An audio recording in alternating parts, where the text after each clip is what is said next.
The mind does not work on what is real. Your mind works on what you repeat to it. Let me say that again.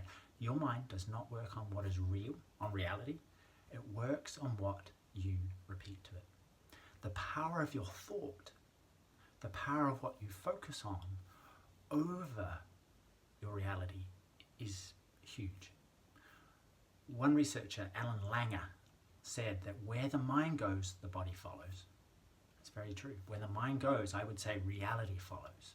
You do not see the world as it is.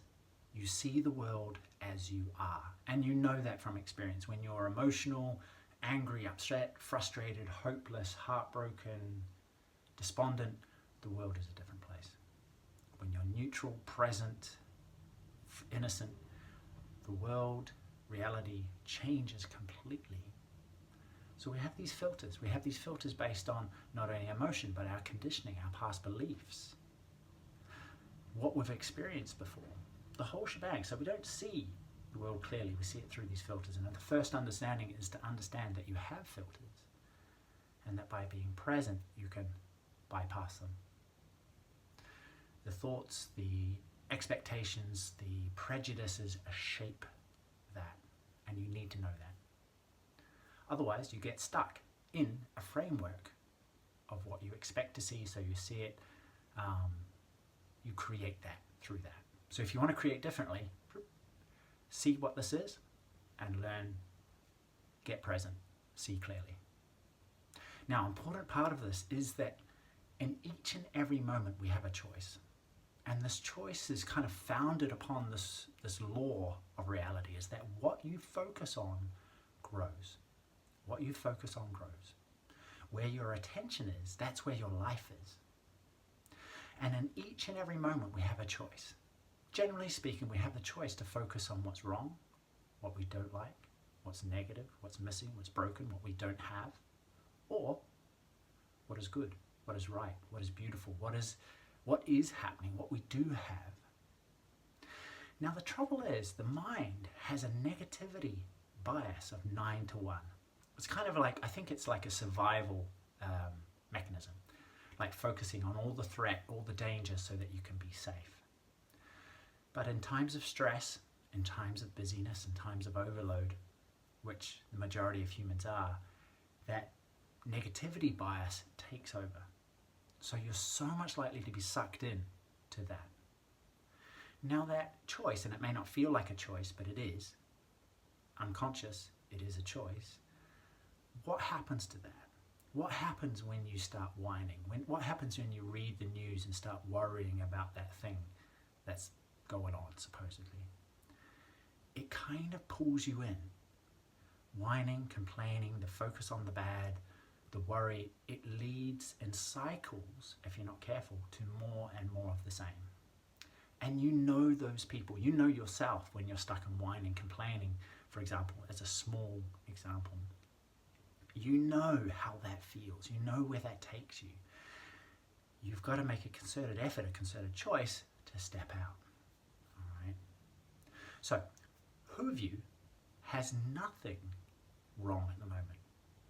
Of course, we all have something that justifiably we could complain about. But you have to realize what you focus on grows, that the power of your choice creates your reality. It creates this drive in a certain direction. You feed that negativity, if you like.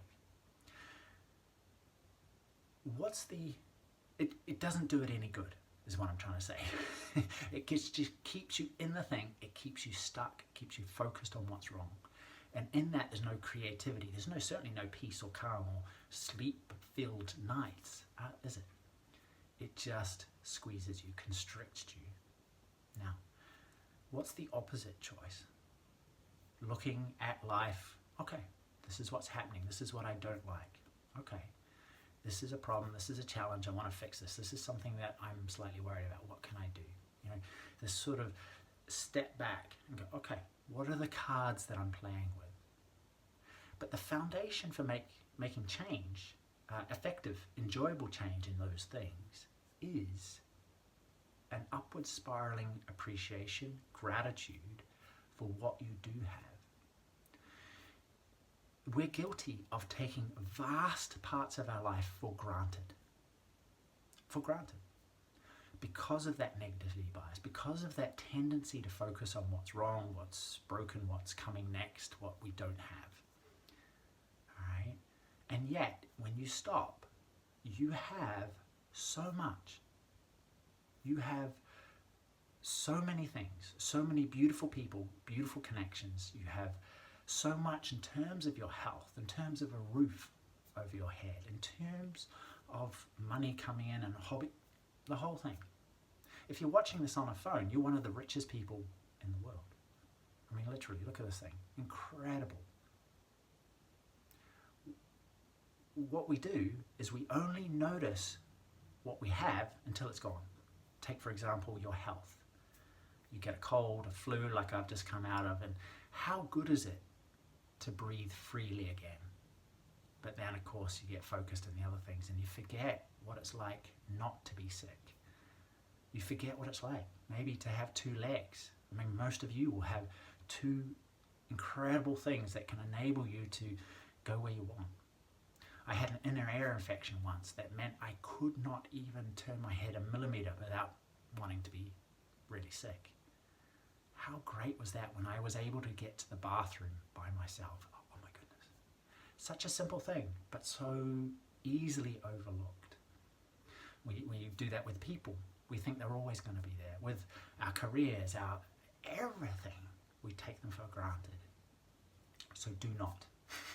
Because when you have a foundation of appreciation, of gratitude, of I have all of this and then a few spiky little things I'd like to solve, it's so much easier than having no foundation, taking for granted, not seeing, ignoring the good, which means all you have is spiky problems, challenges. Right? So engage that choice to appreciate, to be grateful, to form that foundation of, all right, here's a problem, but wow, aren't I blessed? Blessing, I believe Stephen Kotler once said, who was a flow researcher, gratitude leads to a flow lifestyle. You know, it's so easy to this upward spiraling choice. Oh, I should be more grateful. Oh, I should be more present. But the power is in the doing. The power is in the repetition, the creating of a new habit, not a downward spiral, but an upward spiral of appreciation, gratitude, recognition, celebration of what we already have. Because that also leads to more creativity.